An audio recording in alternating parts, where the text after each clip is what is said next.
say, Nippon or Yalen or Dahonoma, here who saw Yale, we saw one Yale, let Tom no. And yet, you must see, almost show me, almost fast off for a year. Yamra, no mission, we show me, not the crack. You may better than the Yamawa. Now, in the Mocas and Camon crying, you did do your bay, and Camon, Nana, or that's or them filthy. Take this one. Door for movie. Your watch road, or no, and Yamajan. I know we are higher. Omakata near maybe so. Omakata near maybe so. The name control via near Kalana. What you're doing to be the coffee man? I draw no for my, you know, the queen for my. Now you see, I'm a 1 penny now, old in the queen. So, no, I may no quarter that. Maybe I know quarter that. I was in one point in one any tea or so, and who she is over any amended dranum to have a funny rubber bargain. Chauds in the evening and I do the autonomy. Now you see, as one more doing the night at the church because of make of any wolf, I remember not the Nundi, not the Nundi. Oh, Papa. Augu. Minia. I said, I will find this one with this and whom we are dear one. Your more canon, no, na some your more canon, sir. If you want to say a whom, then Swedish company for you, Nucronomo Muniani. Omodi eni ha modi eno mu nti doctors yi wa ha o mo anka say tu ho anamon HSN ka da ya duro yi o mo ntimi no bi na we de ne de urade asimpo so no anka sa to na num totom say obema ne ba na ba na wono so ba ba num aduro ni bi te ne bi mpo de o mo de te so mo bu afukra ebu afukra duro mfa no ho ne aduro pa say wonum bia ma hu say regional minister ejina ho a wo mo ba interview o ma aba pro kakra apa pensuo mu me yanke ku benemaye domye na mo so matimi atibi na de ekwe de edo Asempa FM Abusha ha ya Asempa 94.7 FM so KUMACA anase Kumasi Academy Senior High School. As I said earlier, we had marathon meeting, emergency meeting this morning among the various stakeholders. We discussed the issue. We're taking certain concrete decisions. Yeah. Hello, Papa. Auku. Atakasa no form takra ote. Ai auku mete wo kabro funti owi afatwi ni pia no maye wai. Mate. Mate. Ibe ni awofo ni bi wa ha te bi mo kakra. Na minister wie ne de no. Minister nyanwie ye wo guso ye brofo. Ma kwatie brofo no na bia tie brofo no a. Mate. Mate. That place is not good for a dining hall. Asempa FM. If you look at the dormitory block, even during the building outside the painted on 90, the inside is very bad. And while we visited is where 2 students lost their lives, and I'm not surprised. We have to work on this dormitory block. The congestion, again, I don't remember the last time they also have to ask the students, maybe on weekly basis or fortnightly, to bring out their mattresses and then dry them in the sun to at least make them a bit tidy. The place doesn't look nice. The place is too bad. It's not good for human habitation. So they have to look at that too. Hello, Papa. Augu. Aha, so we take the honorable Ekana, we say about Procacra, Apa, then no be ma, and Ukraine is also more a hostess who didn't be a one who need no ever for what's it be any permission be a ton and another station and said what honey say. Painting pad, Ukraine in 20 you and I think so now. A one chipper and to the Denuma, Ukraine and yet a proba, a sentimental swap on young for some entertainment and all born was criminal and many are the working. Woman, Ogusu Kasa, Yabama, here, consistency here at the Asempa FM. Asempa FM. So, understanding what we were trying to tell them. Then we heard that somebody collapsed and had to rush to the hospital. And that resulted in most of the people coming out of the hall. But we thank God that ultimately we were able to get some of the parents who were around to talk to them. As we realize now, most of them have understood the measures we put in place. Initially, there were several meetings, people had wash them, take your students out of the school and do things. But when you explain to them that now they are going to be giving those for 3 days, and after the 3-day period, the decision will be taken for the students to go home, while Ghana Health Service also conduct full-scale investigation into the causes of what is happening at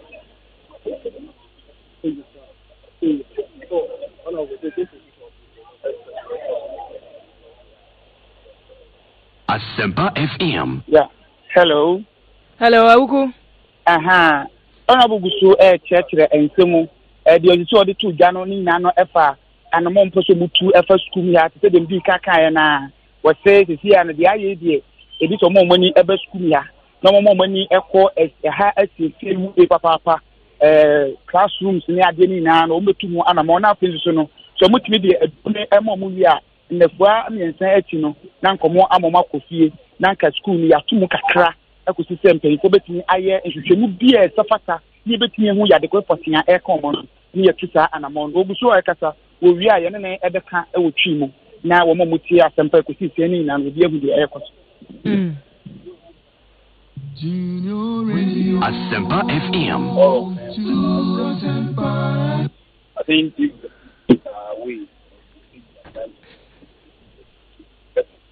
then they can have the peace because the way most of the savings are Asempa FM here, spiritually, can lead to demonstrations all over the place, and we don't want to witness that.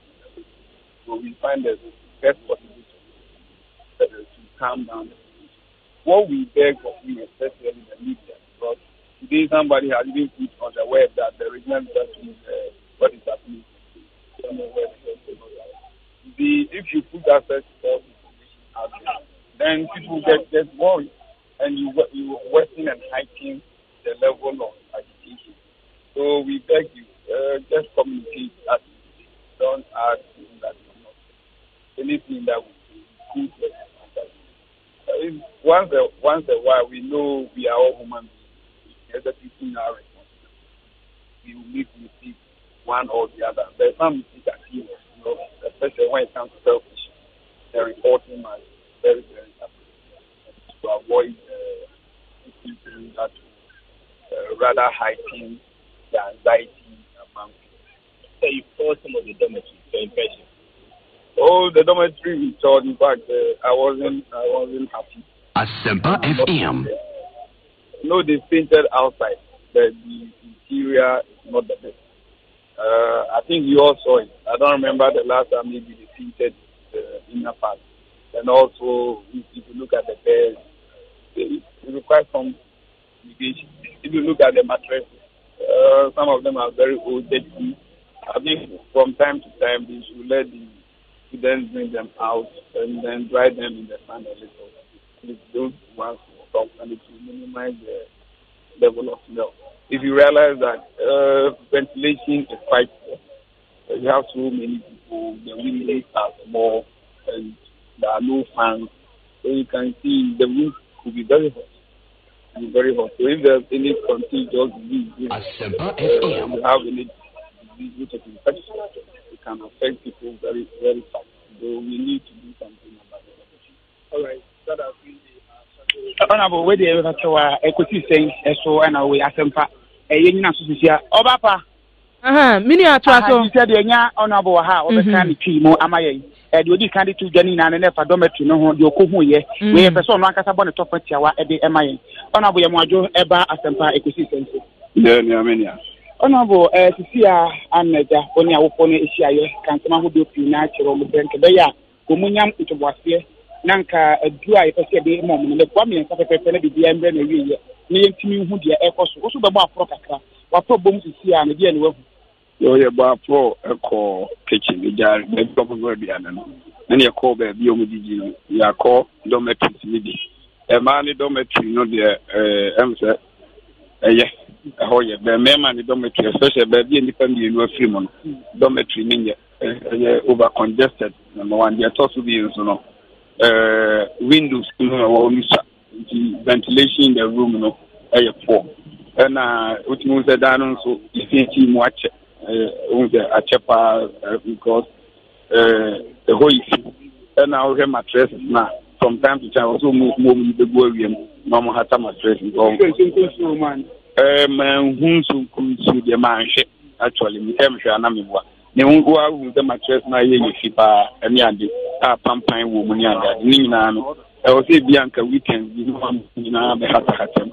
And now there is the 2 weeks, no Mahatam, and some of my signs and the Omonia was the Sunday men, dining, and also dining, 9 to all time.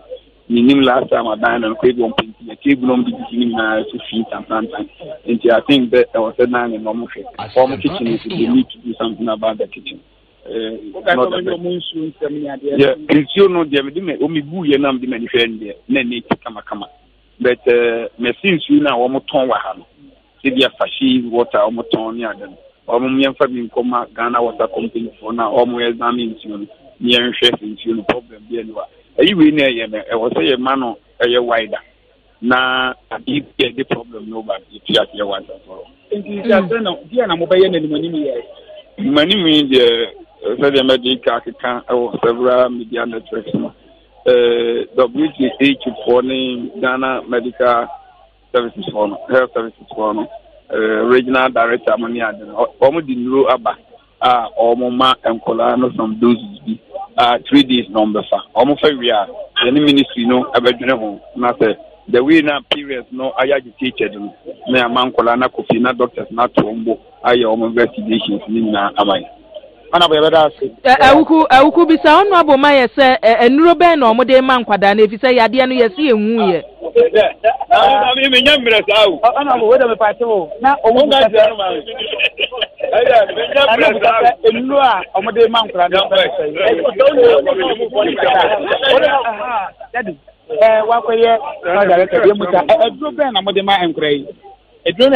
a broad spectrum antibiotic.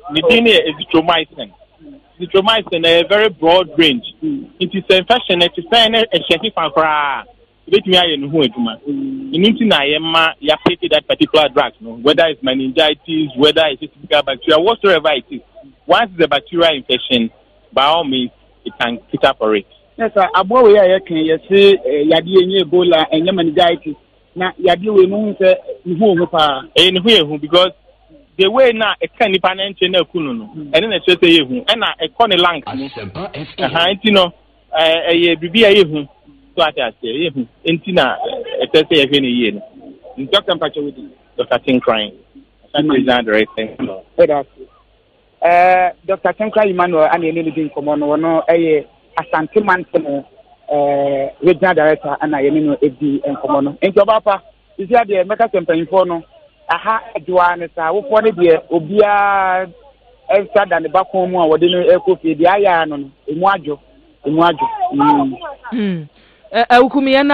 Miana wase papa minua bema wo enchemu ya wode amaye abusua ene ekoso ewo KUMACA na yensentwe ni ya yete no fira nopa na ukuma lake denchemo wote KUMACA san rase wokọ ye wonum kobro no ho na never sato aso adu ho no mo eti se wutie ni a doctor for no kanu a na se yenhu yade kro no a ekum nkwada no na emom ye wonuro bi a Samwa wanketwa ya watisimu otumi kum nipa ntentemi no say yade be ye wonuro bi etumi ede sowa no tie enu bi no odi ka ade ama nkwada no no wahwe se betumi aso anu a na nansa chiri no regional minister chem se school no anhwe ya wonu be close ni down na nhwehwemu a wose woye no nkwada no akofie ama watumi adwe ni yie na ne esuro wo mu ne se awofo na wo manyi nro no a wonum kofi wode wo makọ no sa nkwada no se yade ni bi wo ho no wa nyi nro ni bi a de na betumi e de abesimu